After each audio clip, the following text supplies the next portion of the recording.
media series talking all things soccer across North Jersey. This is Season 3, Episode 6, and we're fired up.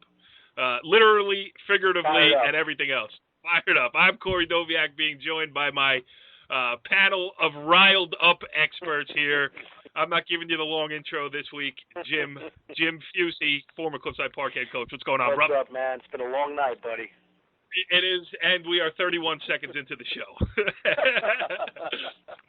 Let's talk to our other expert, NorthJerseySports.com's own insider, Richie Ballgame Barton. What's up, Richie? B. Not much. Just waiting to eat pork chops and mashed potatoes. But maybe tomorrow. Who knows?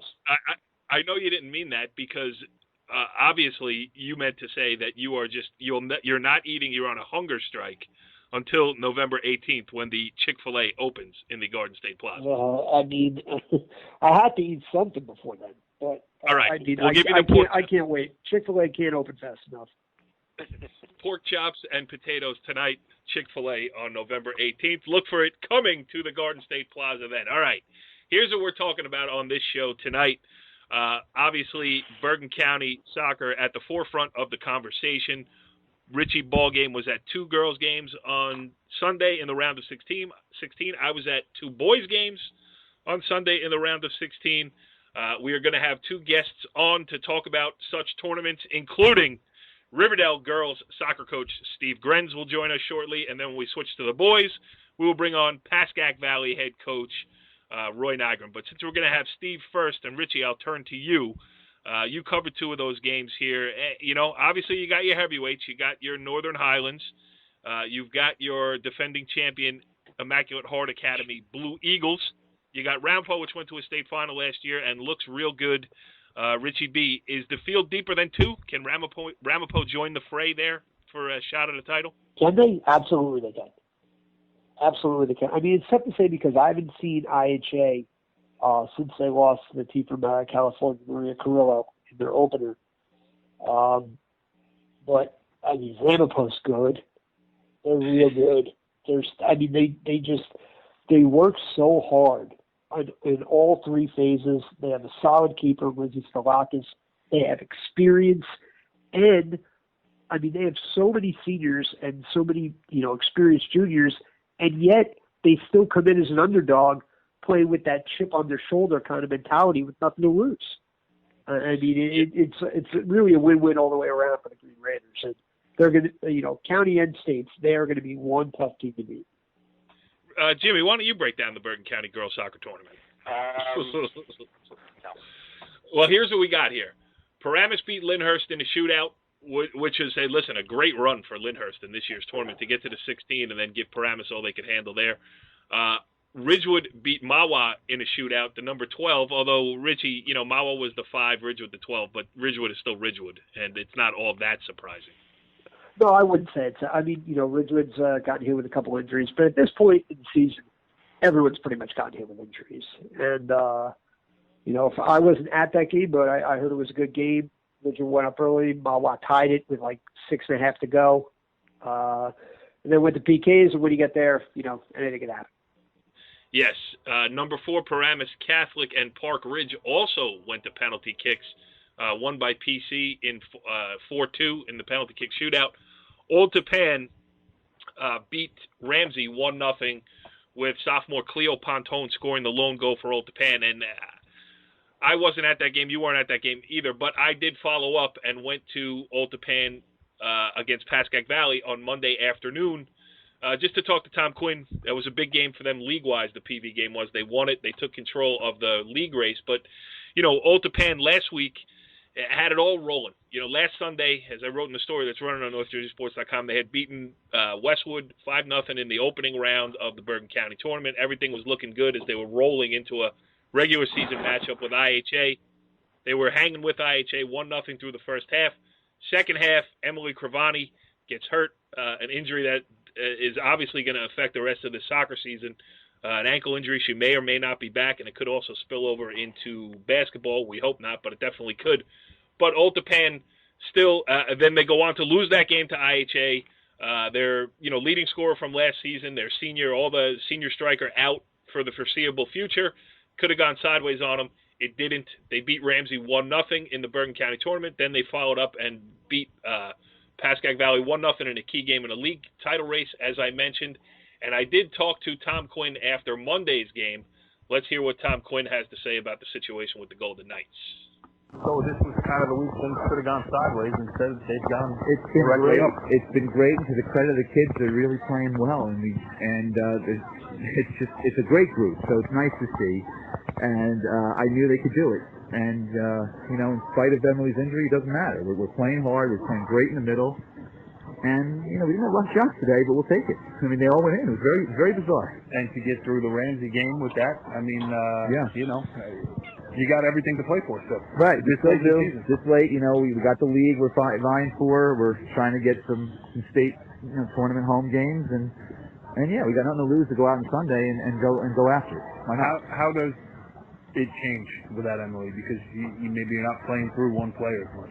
Well, we're knocking the ball around more. We're making the defense cover everybody, and we're using our strength, which is really the midfield. We have some solid midfielders that can control a game, and if we get a lead, that's really the goal. And then we think we can win that one. Yeah, so, Steve Grenz, the Riverdale head coach, certainly knows something about injuries. He's missing two of his top players in Rachel Sorkin and Lucy Almberg. We'll talk to him shortly about that. Just to wrap up the round of 16 in the girls, Northern Highlands keeps right on rolling, 4-0 win over Holy Angels. They are the top seed. And then number 2, IHA, the aforementioned, they had a rough go with it. Fairlawn put up a good fight. Number 15, Fairlawn, they lost 3-2 with IHA advancing. And we mentioned Ramapo, Pascack Hills, a 4-0 win for Ramapo. So that's a quick wrap-up of the Bergen County Girls Tournament round of 16. Let's get a little bit more in-depth as we catch up with our first guest of the evening. Joining us here on the Moe's Southwest Grill Hotline, he is Riverdale head coach Steve Grenz. Steve, thanks for joining us here on Hitting the Post. Thank you for inviting me. Well, it is our pleasure, and especially you got some good things going on. And this is usually the point in the show where me, as the host, I take control. I hit you with a, real insightful question, and we go from there, and then I pass you around to my panel. But we were so excited to have you on the show today, and you raised such interest among this panel that Jim Fusey actually asked if he could ask the first question. So, Jimmy, go ahead. It's your big shot, my man. I love you, Corey. You're such a good guy. Really, that just means Corey doesn't have any questions for you, Coach. Come on, don't give away the secrets. Oh, man. Coach, you got hit with the injury bug pretty early on in the season, and losing Rachel, one of the top and most explosive players in the county. Talk about how that changed the dynamics of your team. Not only that, though, but you're in the round of 8 now, and it seems like you keep moving along after losing arguably 2 best players, possibly one of the top players in the county. How did that change the dynamics of the team, and did it make your team better? Well, no team without Rachel or Lucy on it. We're not a better team. I mean, they're top. Steve, next week I'm asking the first question. Okay. No, they're 2 of the top players I've had. Rachel is phenomenal, and Lucy was my center mid. But what we did is we changed our style of play. We were more focused, Rachel getting the scoring, giving the ball to her. And now we're passing the ball around a little bit more. We're playing a lot more open style. Just getting it forward. Getting it out of our end, getting it forward, and just attacking with numbers, as many numbers as we can. So we're trying to instead of having one person doing all the attacking and scoring the goals, we're trying to do it now with multiple people and multiple waves of trying to get there. And, so far it's been working out pretty good for us. We got a big test tomorrow against Ramsey and then on Sunday against Ramapo. So we'll see if it keeps going. Did you have to adjust your alignment at all? Did you have to change your formation at all? Totally. Everything was just, yeah. We totally adjusted everything. I was more of a, the 4-4-2. I had Rachel up there with another little speedster, and I figured that was enough. We just, contain ourselves back. And we've totally opened up the game. I'm kind of throwing a lot into the wind. I don't want to give out too much to Paul, so he knows too much about what's going on, even though he's filmed us about 2 times so far. But hey, if Paul Heenahan's filming your games, then you're a dangerous son. Yeah, right. Well, the guy's a first-year coach. He doesn't know what he's doing yet. He's a little, he's wet behind the ears. He's also retired and just looking to film any game. He was actually filming my daughter's 7th grade rec game. That's right. So I mean, we've opened up the style. We've tried to open it up. I mean, and that's the way we're going to do it. We're going to do that the whole year. We're not going to change our way. We've been successful so far with it, and the girls really enjoy playing in this style. You know, it's given them a lot of freedom and a lot of the different. Every game we have different people scoring, different people giving assists. You know, and it's been a great thing, and I'm very, very proud of the girls and how they came together. Well, Richie was actually at your game, the 2-1 win over Pascack Valley in overtime in the Bergen County round of 16. So, you know, this week I'm going last on the question carousel. Richie B, you're up. Yeah, I'll tell you, you know, who's the one person who really stuck out to me is Brianne Vanderwey. Seeing her, you know, just her confidence. Like, she just, no matter what she's doing, no matter whether it's a 50-50 ball or someone pressuring her in the back, you know, she just always seems to make the right decision. And also on set pieces, you know, she has a big foot and serves a good ball into the box. Talk about how dangerous she is and what you've asked her to do differently, you know, once you got hit with the injury bug. She's been fabulous for us. Like, she's my sweeper. She's in the back, and Richie, you hit it on the head with the knowing when to go. Like if she beats her other outside back or something, she knows how to get onto them, but angle them to keep them outside, never letting them get in a position that she's now chasing. She's always been in a good spot to make sure that they're doing what she wants. She's forcing the forwards to do what she wants until we get help back to help her out. And our set piece, she takes all my set pieces, the goal kicks. I mean, she's a girl who kicks she takes our goal kicks. They're over to 50 every time, 50 going to the 40. You know, I remember we were playing Bergen Paramus, and finally Glenn finally yelled out, "Have we figured out she's kicking it over all our heads?" You know, she's better than most goalie punts. So she's been absolutely fabulous back there for us. Yeah, you know, just reading Richie's brilliant piece of journalism that is running on NorthJerseySports.com today about your game against Pascack Valley.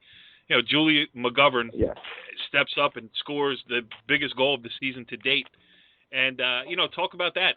You know, is she one of the kids that you've counted on and it was come through in the absence of, you know, the great Rachel Sorkin? I'm not afraid to say it. And also, you know, Lucy Almberg being out. Yeah. You know, talk about Julie's goal, and is that her new role, is to score the big goal, or, you know, talk about that.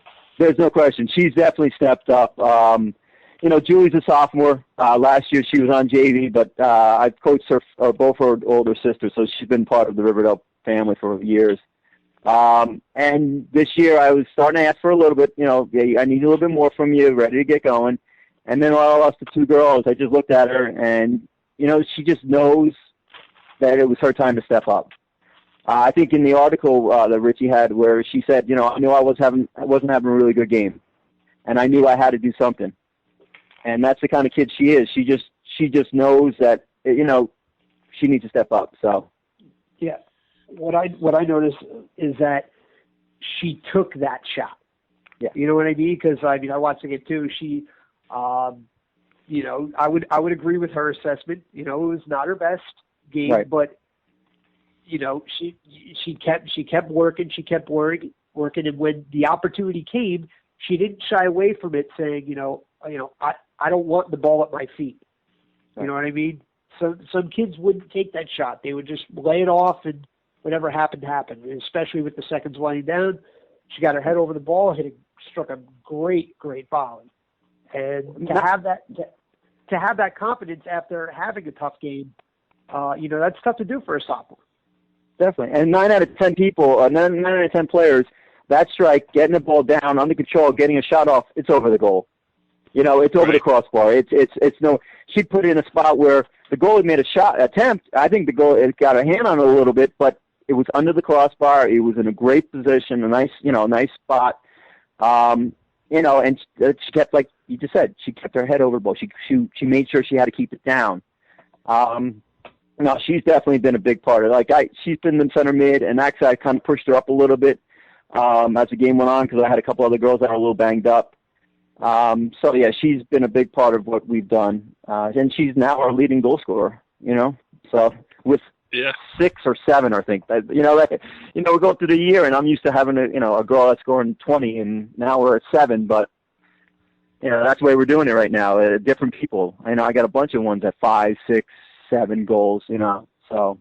And one thing I do want to bring up, we talk about Bree as a defender, but also my 2 marking backs have made our life back there. Maddie Weber and Caitlin Gillies. Them with Allison in the net have really made us strong back there. Like I was telling somebody, it's like we've gotten very, very confident with that. Those girls are going to clear out anything. So that's given us the opportunity to say, hey, we can push forward a little bit more. We don't have to always track back and really make sure we're compact. Where we're like, okay, well, if I get beat, I know I have somebody back there that's going to protect me, and they get it back out, and then we're on the attack again. All right, Steve. Here's my question: when was the last time that there was not a McGovern in a Riverdale starting lineup in either basketball or soccer at over there? You know, it was last year. When Julie was a freshman. Right. That was the only time she wasn't on the varsity team. But I've had some kind of McGovern some year, every year. And, I tell Ken, who's the father, thank you. He's had, thank you. You know, all the girls have come through, and they understand what it means to be a team player and a great player. You know, like Kayla, who was an first team all-county, Bergen County coach, and player, and Jill McGovern. And, you know, I had her, she was one of my sweepers, and I just said, hey, you're out there, you know what you're doing, because so. All right, so I'm going to save that question for the next NorthJerseySports.com trivia contest. We're going to put that one in our back pocket for sure. But you know what strikes me having this conversation with you tonight is, you know, I've been covering you for a long time. You've had teams that you thought could make deep runs in the county tournament. You've had teams that have made deep runs in the county tournament. This year, you're doing it again, but this is as, I don't know, Richie, what's the word, chipper? Is Steve Grenz chipper? You sound like you're having fun with this. I am definitely having fun. These girls, expectations have been exceeded, especially, like I said, with those injuries. You know, I thought we always had a puncher's chance, but with the injuries and what the girls have done, and we're back to the same spot we were last year, where, you know, we had a real quality team last year. And that just says some great things about these girls. And it talks about what they saw last year from the girls that were on the team. You know, it's every game we got to come ready and prepared and play. And I'm very happy. I told the girls after, I almost had a little tear in my eye there for a second after the game, just telling them how proud I was of them. Because we're not a big bench either. We don't have a huge team. I don't have, I've had 25 girls on the team. I'm playing with 15 girls. I got 10 different injuries for different things. Crazy. Yeah. So, I mean, and I'm asking girls to play outside mid, you know, running up and down for 80 minutes. And they're Jimmy, Jimmy, you could speak to that too. I mean, listen, when you're in a program that expects to win, there's really, you know, it's not that there's no excuses, because there are excuses. You got 10 girls hurt. Right. But, you know, the kids think that they should win. So, hey, why not? I think successful programs breathe confidence into everybody, because you as that player, when it's your turn and it's your team, or you're a junior or senior and now you're the upperclassman, you don't want the buck to stop on your head. You know what I'm saying? Yeah. So you almost have a little bit of responsibility. Not only that though, but like Coach just said, you know, they saw what these girls did last year. You know, they got used to the speed. They probably trained with some of the best players in the county in Riverdale. Right. And how do you not get better? You know, you see the mindset before a game. You see the speed in the game. You see the mindset after a game. How do you not get better? You know? So yeah. It's a formula that works, you know, and that's why your more successful programs are there year in and year out, because it's all confidence. Okay, now, Richie, give away the state secrets. Tell Coach Grenz what he has to do against Rampo. You saw Rampo earlier this week. Give him the scouting report. Go ahead. Well, I mean, I was thoroughly impressed with Rampo. You know, Pascack Hills came in. I mean, they're a solid team. You know, I've scored goals in bunches at times this year, and Rampo just pretty much took them out of it. You know, from about the 10-minute mark in, they dominated. But they did so by winning, I don't remember Pascack Hills winning many 50-50 balls, especially in the midfield. And, Pascack Hills, I felt, really tried to play straight up the middle of the field. And when you have a defender like Abby Adams, who I think is as good of a defender as there is in New Jersey, when you have her back there, she just cleans up everything. So you have to win those 50-50 balls, play wide, cross it to the back post. I mean, that's really the recipe, if there is any. That's the best recipe for certain. And watching your game, you won 50-50 balls like in spurts. You'd win a couple in a row, and then you were on your heels for 8 or 10 minutes. And, you have to really have that consistency to beat those top level teams. Oh yeah. Wow. Richie Ballgame breaking it down. Steve, does that match your notes? No, yeah, pretty close. Yeah, I'm checking them. That sounds like a no. But the thing is, when you go against Ramapo, he has talent, and he also gets those girls to work really, really hard. Like, they have talent, but they win those, like you said, they win those 50-50 balls. They do the dirty work to get the ball on their feet so that they can take their skills and use it against other teams. Well, you're hoping maybe if you win those balls and they're on, they have to defend.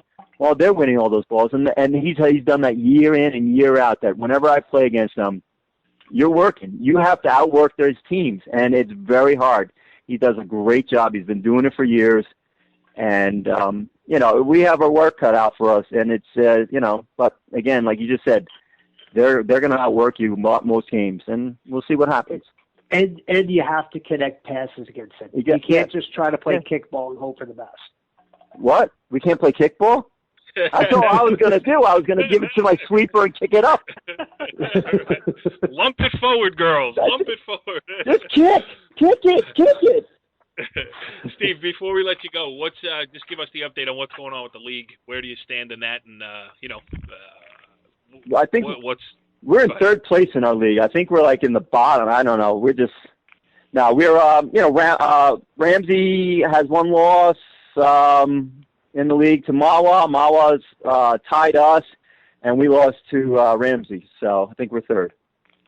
So right. Mawa's first, Ramsey second, or third. That's what everybody's. That's where all the all the the rankings have us in the bottom of our group. So. Yeah. Well. We know who does those rankings, so I wouldn't worry about it, pal. Steve Grenz, the head coach of the Riverdale girls soccer program, and also the head coach of the Glen Rock girls basketball program.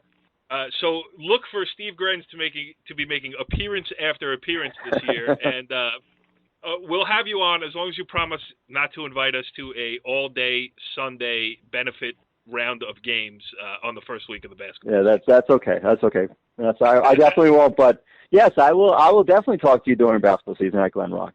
So we are looking forward to it. But the better conversations are definitely off the air when we can be cranky with each other. That's right. Good stuff, Steve. Congratulations on the great run, and hey, keep it going. And when I have Heenahan on, I'll tell him the same thing. Okay. Yeah. Exactly. Thank you. All right, interesting stuff there with Riverdale head coach Steve Grenz.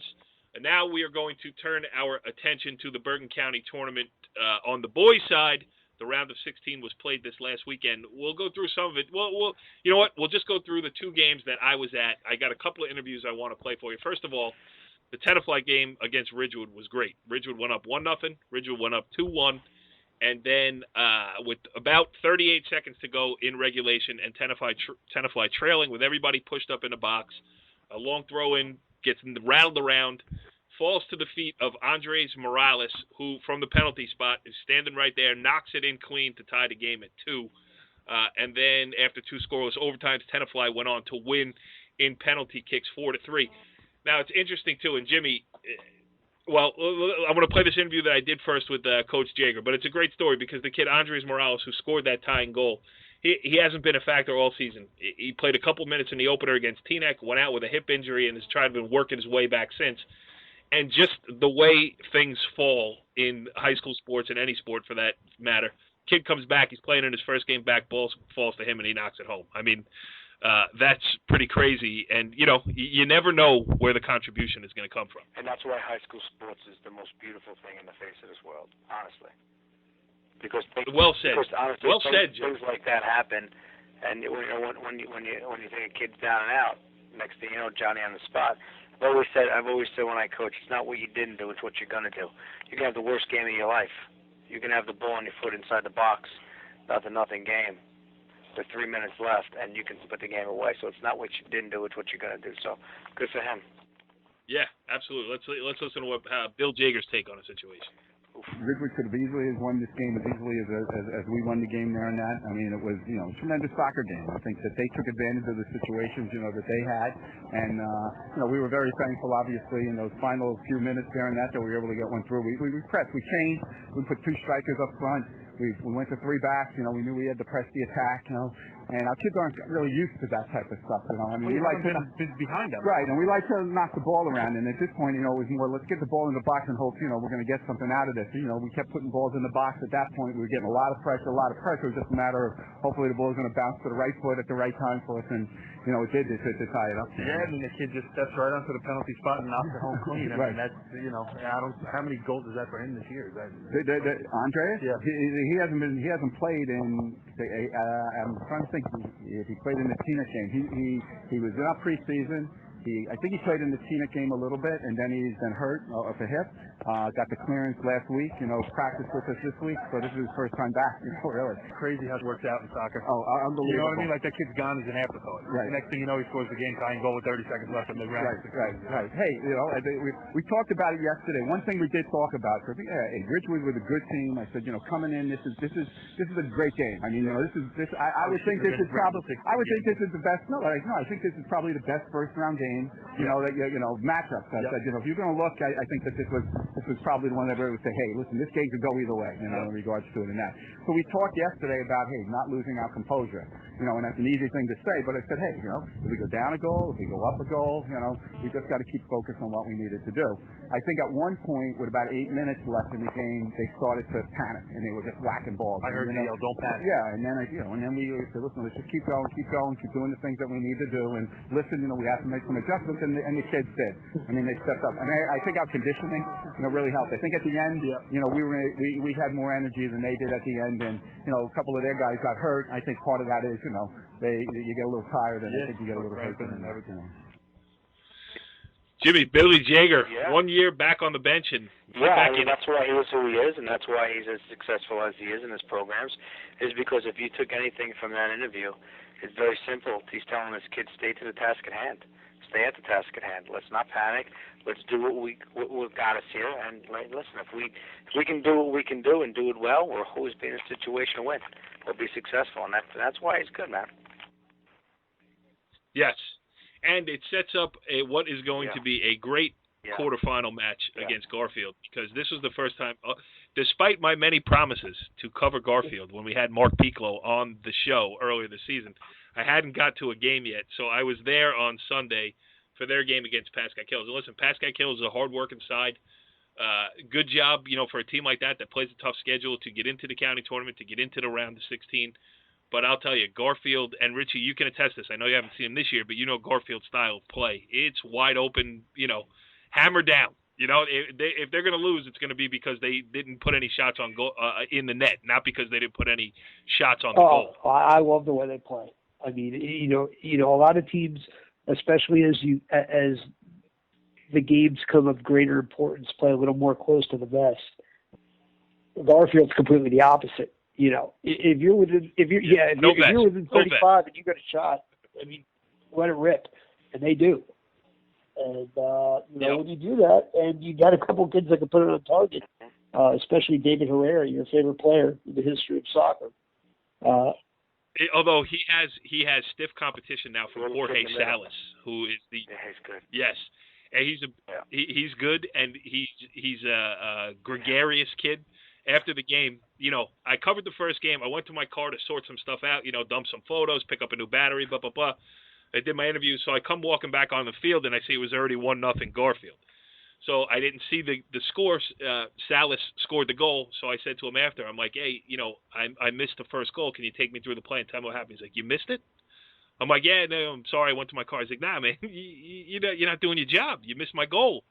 So, I love a kid who will bust chops. I am all for it. So he was a fun kid to talk to, but also a fun player to watch. I mean, I put it in my story. They do ball tricks, Salas up and down the field. The kid Oscar Sanchez, the little guy on the outside who just tries to outrun the other 19 guys on the field. I mean, that's what he's going to try to do. He's just going to try to run past you. David Herrera, who played in the back because of an injury too. And yes, to Wojciech, I mean, please forgive me. I am of Polish descent, but there's no way I can even attempt the last name. I remember that kid, though, and I love the way he plays. Yeah, third-team All-County player last year. He's coming back next week, so they'll be fully healthy. Herrera's going to move back up a little bit in the midfield. And this was the kind of game. It looked like Garfield really had pieced the whole thing together, and this is what Mark Piccolo, the head coach, had to say after the game. So I'm sure on days when it doesn't go this well, the creativity can make you say, we just make a simple play. But on a day like today, when it looked pretty. That's our goal, is to play like this every single time we step out. We've been struggling to do that all season. We're happy we got through to today. We had a few key injuries. Who is the kid that's hurt that Alfonso keeps telling me when he comes back, in the middle and the back? Wojciech Pivovarczyk. Okay. He was third-team All-County last year. He's been having a great year so far. He's our main defensive player. And by him having to come back allows us to push Herrera up more to where he'd be more of a productive player in the back, in the middle. And with him back there, even though I'm sure you'd like to have him in a more forward position, but he's just very, he's unstoppable. Yeah, well, we spoke on the podcast about his versatility. He's able to play in the midfield as a forward, in the back, and today he did a tremendous job in the back for us, holding it down. And how about George getting one early? Because, if Pascack was going to beat you, they got to go up 1-0. And you guys were able to not allow that to happen. That was key. That allowed us to set the tone for the rest of the game, allow us to kind of take a deep breath and relax a little bit, because we were struggling a little bit finding the back of the net, and that helped a lot. Qualify next week in the final 8. That's going to be a tough matchup. We have a couple of days to kind of prepare for them. They play a very composed type of defense. They're very solid up top. Their speed is a big concern for us, trying to control that. So we'll have to see what we can do. Yeah, but still, it's been a good run already to get to the 8th. The bracket is, not that Tenafly is not good. I've seen them twice. They're very good, but it's not an unwinnable game. No, definitely not. It's not an unwinnable game. As long as we play well, we play kind of like what we did today, there's a good chance that we could do well. But everybody's got to come to play. We can't take a day off. Yes, Jimmy, I give him more than a puncher's chance. I think there are a lot. I think this whole quarter round is full of fun matchups. You look at that Garfield Tenafly match with, Tenafly back to kind of where they were last year, and Garfield. Sometimes you got to lose before you move forward, and they really did that last year. The kid Herrera was coming out of back, and they still scored 4 goals against a better than average, scrappy Pascack Hills team. Yes. You score 4 goals on somebody, and especially in the round of 16, you're doing something right, and now your best attacking player is coming out of the back. If Tenafly is unorganized in the back, they're going to have a tough time. You look at that Don Bosco Ramabo. We haven't mentioned it yet. It's the big elephant in the room. There's a lot of people out there that think there's a conspiracy theories of the county tournament, this, that, and the other thing, but that game can go either way. Ramapo is going to come out and play their game, and Bosco's got a little bit of vinegar up them, and to prove people wrong, and especially people on that post bench. So that's the game to watch this weekend. And then you Pascack Valley, Bergen Catholic. Bergen Catholic is a very high-potent offense team. But you know what? When we seeded this last week or 2 weeks ago, I had Pascack Valley as the 4 seed. I would not be surprised if they knock off the 1 seed. You got Nygren as their coach over there, who's one of the best soccer minds in the state of New Jersey. He's got his teams amped up, ready to play, back in the quarters for the first time since '94. I think it's been. So there's a lot of very intriguing matchups. You look at that Bergen Tech matchup against Highlands. Yeah, you saw Bergen Tech against Cliffside. You were at that game, and Bergen. We had Nelson on, banged up. Nobody gave him a chance. Him saying. Him admitting basically that they were overseeded. And the next thing they know, to be a big. The game could have went either way. I mean, if Cliffside had a kid that could put the ball in the back of the net, I think Cliffside pulls away. But he's missing his two center mids, the two brothers that probably work well off each other since they live in the same house. But he's got the kid at number 7 up top that can play. So if he's healthy this week, seeing what I saw last week, organized in the back with threatening up top, if he's healthy this week with his two brothers coming back, watch out for Bergen Tech. So, I mean, this county tournament going into it was wide open. You had your 2 or 3 top-heavy teams, but then it was wide open after that. I tell you what, this quarter, it's going to be interesting to see how it all lays out Sunday night and looking at the semis for next week. But, honestly, I think there's anybody in this field here that can win this tournament.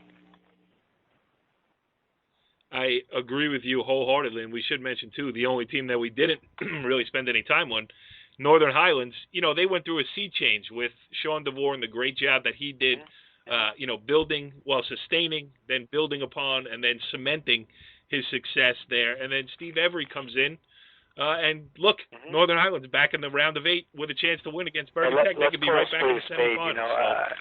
It is a rebuilding year for North Highlands. And when you mention a guy by the name of Steve Avery, I'm sorry, it's the pitcher. I'm watching a baseball game. One of the great coaches over the last 15 years in Bergen County, who kept an Indian Hills team in a very difficult conference, very, very competitive. So, again, I'm not surprised that he's back. They're back, and that he's leading this team. And you know what? Honestly, good for him. He's paid his dues. We need to have him on the show and let him speak a little bit because he's a good guy and he does a phenomenal job, and he's been one of those coaches, like I said, in the 15 years that is one of the more well-respected coaches in the area. So. Yes. If they beat Bergen Tech this week, we will have Steve Every on Steve Every on next. Right, of the early 90s Braves, the fifth ace. That's absolutely right. And you did mention the conspiracy theories. I just want to make a cryptic comment that the conspiracy theories were cemented at a booth in the Northvale Diner on Tuesday morning. That rumor is certainly true. All right, you mentioned you mentioned Roy Nygren and his brain for soccer. So let's pick it a little bit as we welcome in our next guest here on this edition of Hitting the Post. He joins us on the Moe's Southwest Grill Hotline. He is Pascack Valley head coach Roy Nygren. Roy, thanks for joining us on Hitting the Post. Hey, always a pleasure with you guys. I'll tell you, I've been listening to what is this, the 4th or 5th episode this year? This would be season 3, episode 6, Roy. So you missed 2. As soon as you hang up the phone, go back and catch up. I don't know what one slipped by, but I'll tell you, you guys are you put on a good show. Pucci, yes, you're right on spot. I like your expertise evaluations, and that Clifton one was a good one. Oh, he has been listening, and I still agree with you, Pooch. They're going to be at the end of the day. They're going to be sitting on top of the heap. I think they're heating up, as you can see. They're heating up. They are. No, they're definitely heating up. All they have to do is let up negative 11 goals for the rest of the year. Be your exact prediction. How great is this? We brought Roy Nygren on to talk about Clifton soccer. That's great. Roy Nygren, who hasn't been to Passaic County in 6 years, and since he left Don Bosco Prep. But anyway, Roy, you guys are playing here. 3-0 win, impressive in the Bergen County tournament round of 16. We'll talk about you. Feel free to talk about that, and then give us what it's going to take, what kind of effort it's going to take. You got a shot at the number 1 seed Bergen Catholic Crusaders coming up this weekend. So start with the round of 16, and let's go forward from there. All right. Hey, first off, it's been a while since Pascack Valley has reached the quarterfinal round, and how long has it been? Well, 94, they won the title. So that was the last year they reached the quarterfinal round. Wow. And this is my 8th year at the Valley, and we've been in the tournament 6 years out of those 8. The first year I took over, we were 8-8, and then we got in 5 years in a row, and then we took a step back. We got a bid last year. And I think we were a 13 seed and played Cliffside, and didn't advance. So going into this year, I thought our team had pretty good ability, and we had some kids with really good motivation. They loved playing for the high school team, and their attitude was great. So I really felt like coming into this year with the guys that returned from last year. We had 6 starters returning, another 4 or 5 guys that played a lot. That we were, stepping off in a good place, good starting spot. And I think most of the coaches in the county, just through summer stuff and some of the tournaments we were in, I think saw the ability that we had, And so going into this tournament, we were just like, enough of this. Let's get it done, So, we drew that 9th seed and drew Ramsey with that. And, Ramsey's got a great history, and we felt that, in the past we've always been able to play with the Ramseys. We've been playing with everybody. I mean, our conference is just, loaded, and our crossover goes with, Highlands and Ramapo in that league. So we knew we were battle-tested and ready to go, and it's a matter of just getting over the hump a little bit and really believing that you belong. And, I think this group, took that at heart right from the get-go that, we've got things to prove this year, and we're ready to move forward. And they took a good step last week. As soon as the whistle blew, they got out of the gate well. I was really happy. Yeah. Well, Jimmy, go ahead. Ask him a question. Well, welcome back to the round of 8, Coach. It's great. It's a great feeling. It was wonderful. Playing that underdog role anytime, obviously, you go up against a 1 seed, but I personally think it's a good matchup for you guys. You guys are battle-tested. I wouldn't call you guys underdogs because, like I said, it's a good matchup for you guys. But talk a little bit about the mindset of the Indians in the locker room, of you boys, and going up against a 1 seed, and just their mindset and their confidence and what you have to do in order to be successful on Sunday. Give us a preview of your pregame speech. Well, I'll tell you, we've been, going into just the Ramsey game where, you go into any single elimination tournament, it's just so different, from the regular season, because one and done, so we always look at the season as a process. I look at it that way. We train that way. We've got some base drills that we go through that, the kids can really look and know that they are getting better. I mean, we start in a certain amount of space. We play with certain numbers, and it looks like soccer. Okay, it's challenging enough. And then from there, and I make it clear to the players, hey, we're playing in this amount of space. We're going to play, unlimited touch or 2 touch or numbers up, 2 up, 1 up, whatever it might be. And we're going to look to get better at this, and we're going to shrink it down. So as the season progresses, it's not some, just some talk, but we really can get the ball humming now, and we're playing in a, 12 by 12 space, 3v3 plus 2. If we can play 1 touch as often as we can and just, kind of decipher when it needs 1 touch, when it needs 2 touches. And the kids really feel and know that they're making progress. So the assessment is continuous through training. And, different kids hop in there and, you make a mistake, you pop out, another kid in, and there's different kids really, taking off. So when we got in the locker room, we talk about, embracing this thing. Like, this is just another step, another piece, another part of the process. And there's, embrace making the play. Be the guy who wants to make that play, because don't run from it. Don't hide from it. And I think sometimes you get into single elimination type situations, your team can play afraid to lose rather than, going after the jugular, going after the tempo or what you want to do, in a match, and sticking with it for 80 minutes rather than, I don't know, running scared or hiding from the game, So that's just something that we kind of stress all year long. And then, I try to come up with a word and it's just, come on, embrace it. Let's love it. Let's go after it. Let's have some fun, And so that's how we kind of went after it. Roy, every time I talk to you, I realize how much I really do not know about the game of soccer. I'm like, Jimmy, right? When I was asking you a technical question Roy, I remember Roy okay, a couple things here.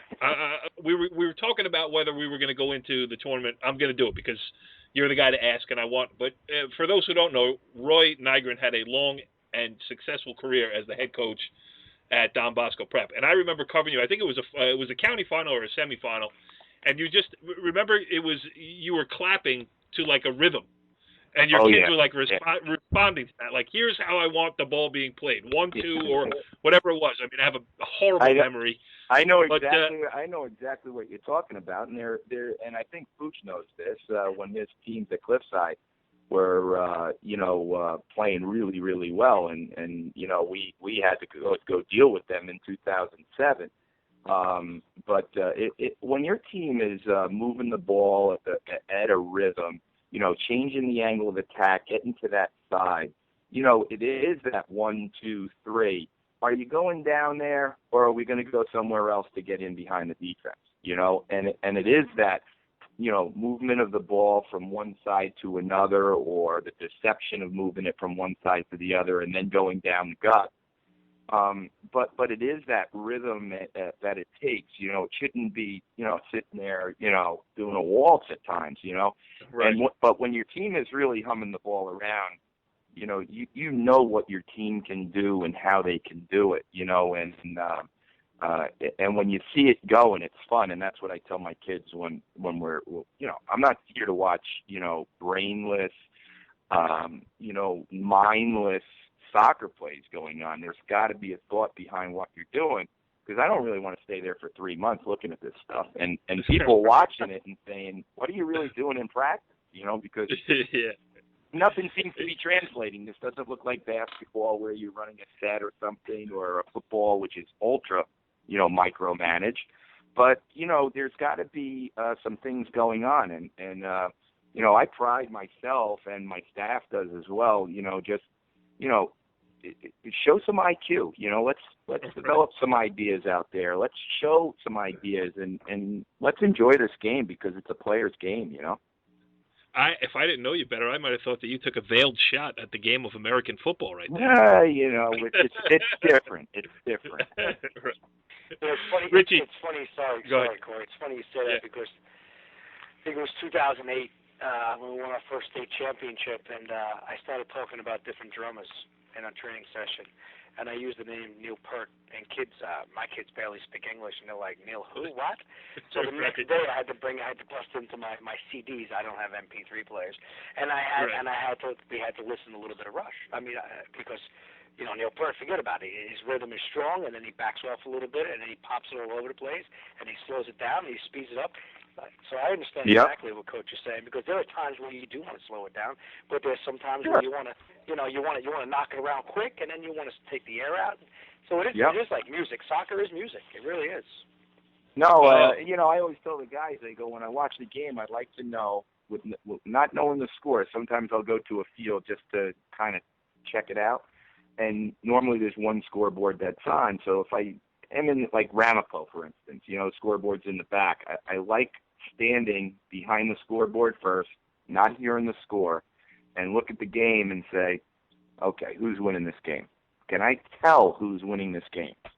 And if I can, I'm saying, okay, this is pretty good, because I tell my kids, there's a way to play when you have the lead. There's a way to play when you don't have the lead, and but there's got to be something going on that is rhythmic. That can you can kind of tell who's winning, who's losing, who has to do what. We try to train those situations in training at times as well.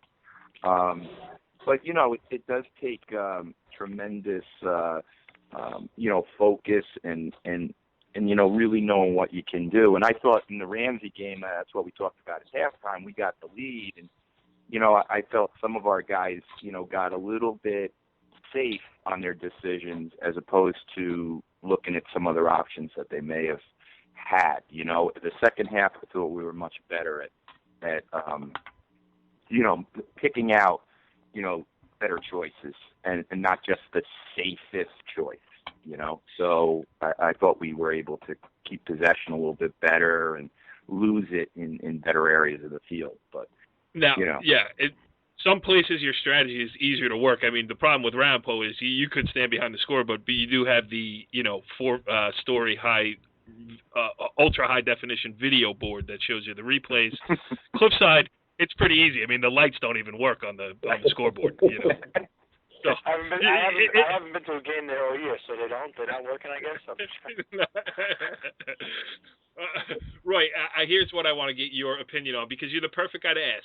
Listen, we covered all of this last week on the show. As as an avid listener, you well know. But you were at Don Bosco Prep, and now you're at Pascack Valley. So you were at the dominant parochial school program.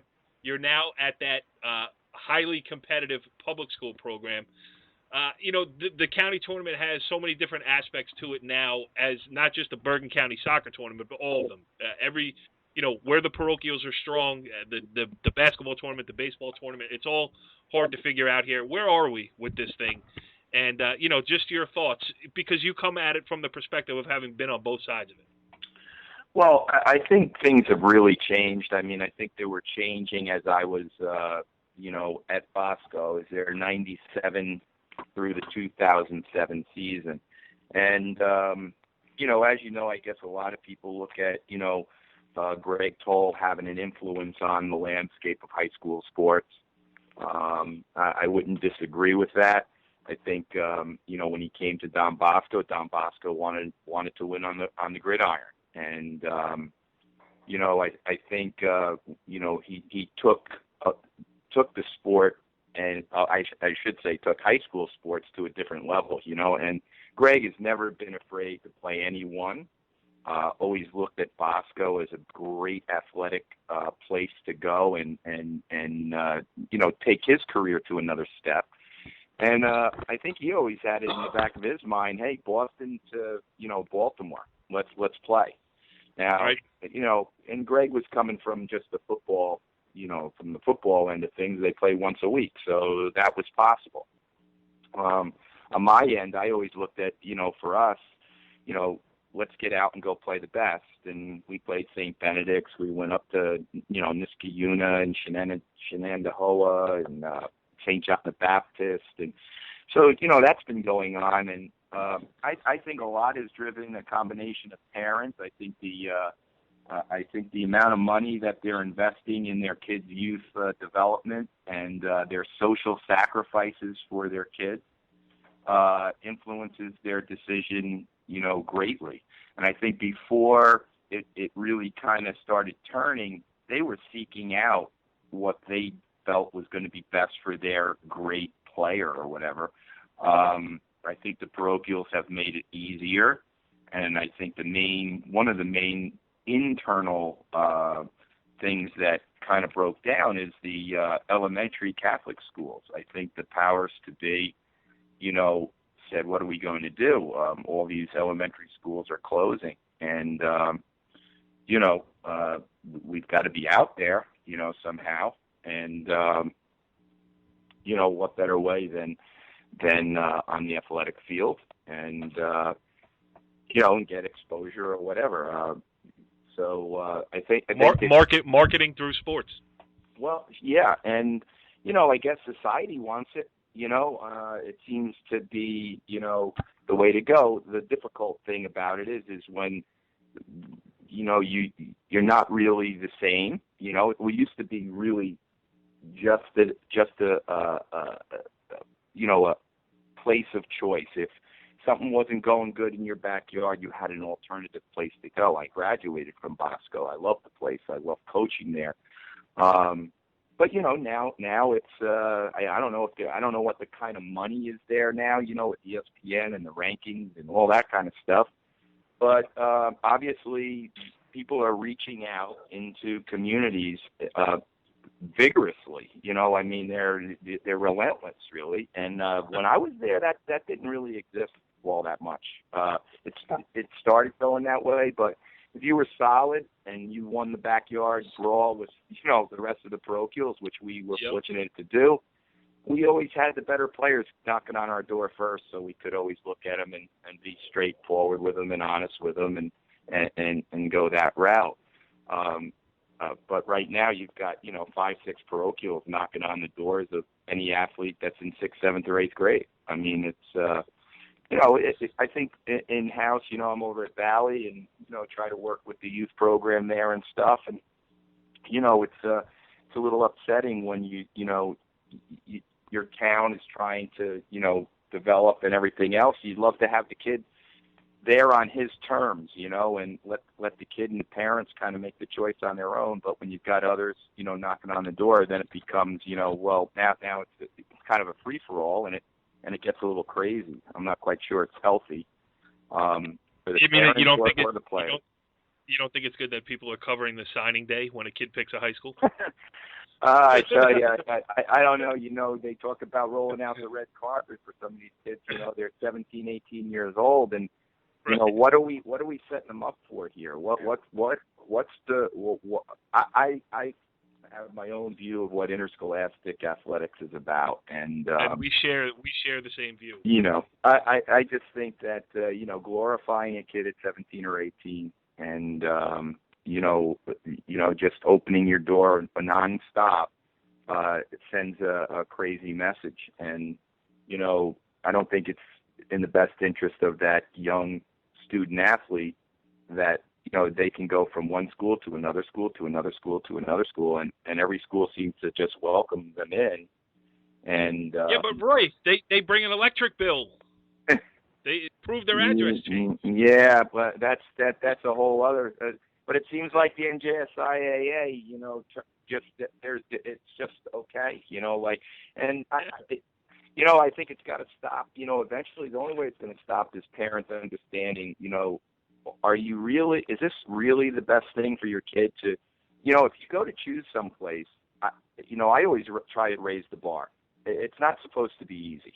And I always want to try to raise the bar to make it a little bit uncomfortable for the student athlete, that there's another place they can get to. So if you don't get your time, it seems like I just read an article. It was great. It was talking about get. The players, hey, coach, how can I get more time? How can I get more shots? How can I get to play that position? It's always about get. And the article goes, how about we turn it around that, can you give to this program? How can you give to this program? How can you work harder for the program? How can you provide a spark for our team? How can you bring energy at a training session instead of posing the question get? And when they don't get it right away, I'll go somewhere else, and there's always someone else there ready to take this on. And I'm wondering, when is the parent going to say, hey, son, get better? They're not going to ever work say harder. Get better. Go ahead, Jimmy. They're never going to tell the kid to get better, because it's a society in which we live in now, where everything is instant gratification. Whatever happened to working and paying your dues, and then you can move forward and progress into that elite player. Nowadays parents, I think, want it more than the kids. Look at the social sacrifices. I can go back and I remember my dad. Hey, wait a second, this is dinner. You got any problems? Go talk to the coach. And that was it. It ended right there, because he had the floodlight out for me to shoot 9,000 baskets and all that kind of stuff, but he wasn't traveling, an hour and a half to a practice session and starting to talk to these people that he could care less about, and now all of a sudden be friends with them. He had to pay $5,000 a year for trainers and all this other stuff. So, these guys are invested now, these parents, and exactly. You want training? You want training? Go kick the ball against the wall. Go ahead, Richard. No, that's I call it the Kurt Flood. I call it the Kurt Flood syndrome. It just took a while before it leaked all the way down to the youth level. That 68, 69 free agency stuff. Then it kind of got to the college. Then it leaked down, and it started. I think in the late '90s. You started seeing the youth all running around. They could have played on 7, 8 different teams before they're even in 8th or 9th grade. It's just, when's the parent going to say, "Hey, come on now, let's." Yeah, and you know what? You know what the funny thing is? Go ahead, Rich. It's not going to happen. Here's the thing: is that parents now, because they spend so much money on trainers and club teams or whatever. And it's not all parents, so let's make that perfectly clear. It's not all parents, but many parents. No. Go ahead, Rich. But those parents feel like, well, I paid this money, I get to have a say in what goes on here. And the difference is now, again, coaches have to be concerned to a degree. Yes. You know why? Because back then, if you had a problem, I was a player, if you had a problem, you had to go to the coach. And the coach, whatever the coach said, went, and that was that. Now, all right, you have a problem with the coach, you don't like the way the coach did it, you go to the administration. And the coach doesn't necessarily have the backing of the administration at all times. Again, in some places they do, in other places they don't. And you know what the interesting part of that to me is? First, we saw the pickup games go away. I mean, parks empty all over the place, no uniform, no game. Now it's getting to the point where recreation sports, where kids are actually playing for, dare I say it, for fun, those are in deep trouble. No, participation through town leagues is down. Because, you know what, everybody makes the rec team, and I got to be able to say that my kid was chosen to play in a club. It's 40,000 clubs. You know what I mean? Like, hey, you can play in a club because there's 40,000. It's no longer elite status, but people feel like if my kid's not playing on a club, they're not that great. You know what? Go have fun and play in the rec league where no one cares if you lose 6-5 or 4-2 or 1-0. You just played a game. I mean, I know because I coach on my daughter's team on the rec level, and we give up a goal. I mean, who cares? Just play. But it's hard. It's hard, and the ones I feel bad for more than anything else are the kids because and Jimmy, I think you well, maybe I shouldn't even tell the story because I don't know. I haven't cleared it by you if you're comfortable doing that. Let's just say in some place that I know, a high school started intramurals where kids who are not on the varsity level can go. And parents were going to the intramural games and, riding refs and yelling and stuff like that. Like intramurals, we don't want pressure. We're running around here. Right? I mean, I'll tell you some of the.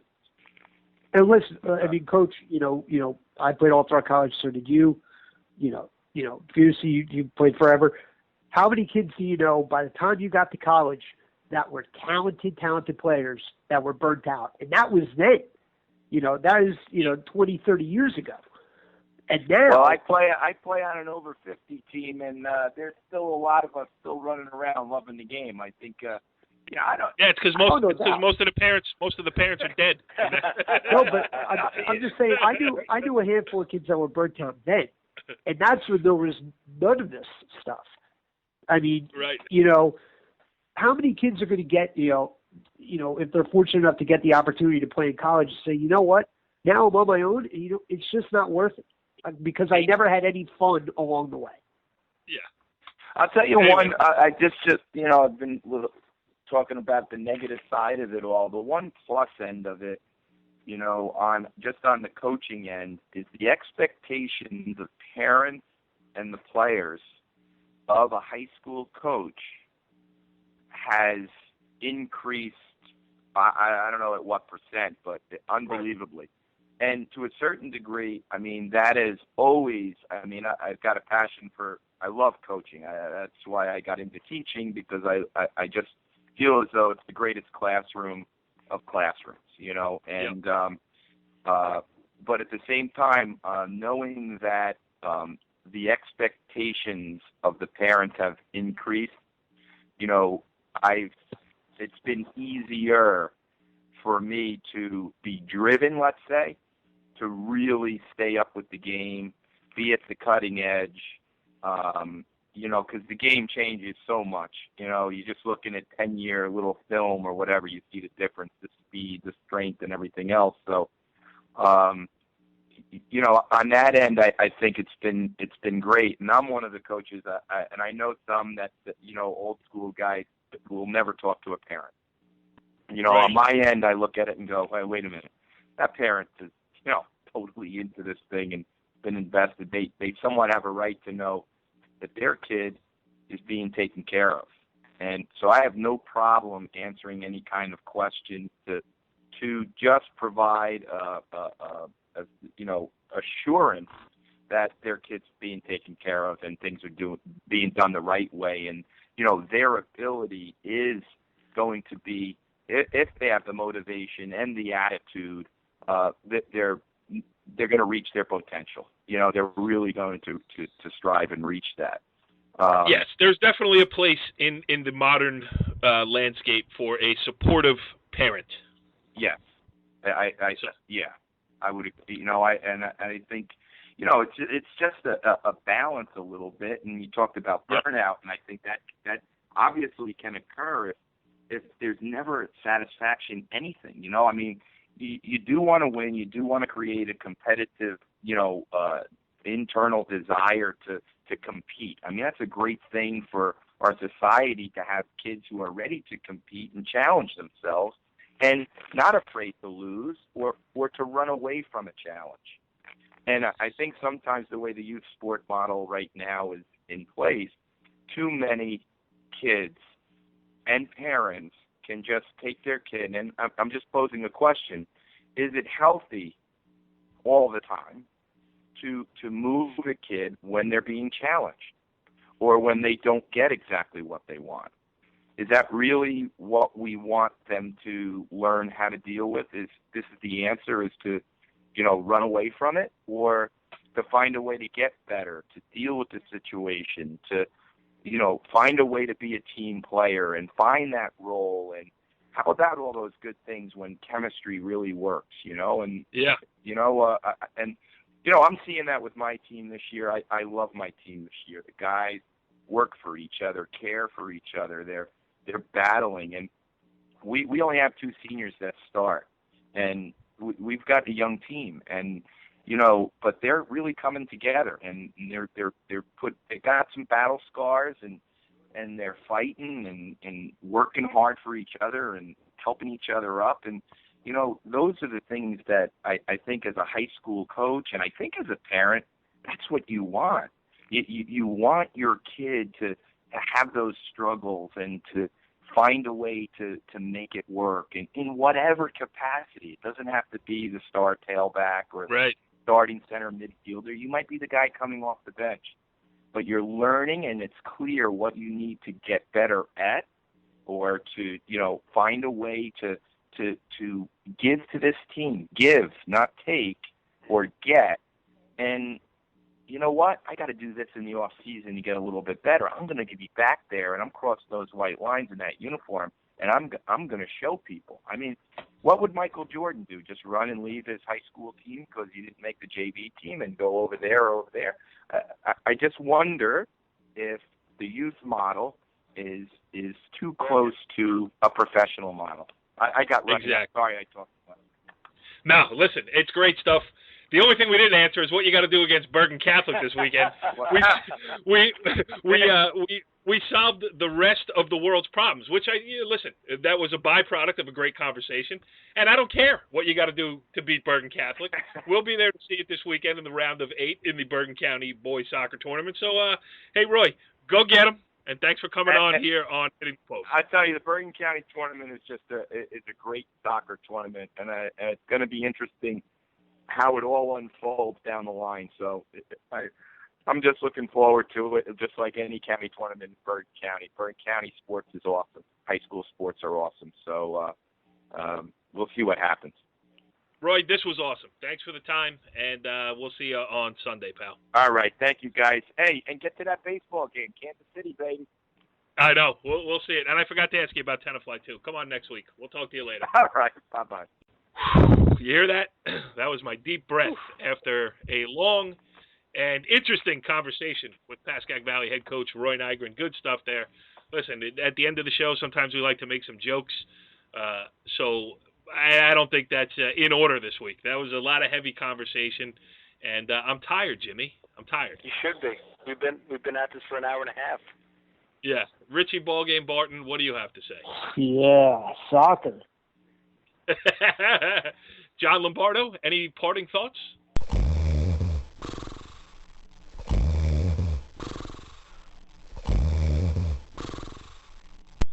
See you next week on Hitting the Post. Follow the leader.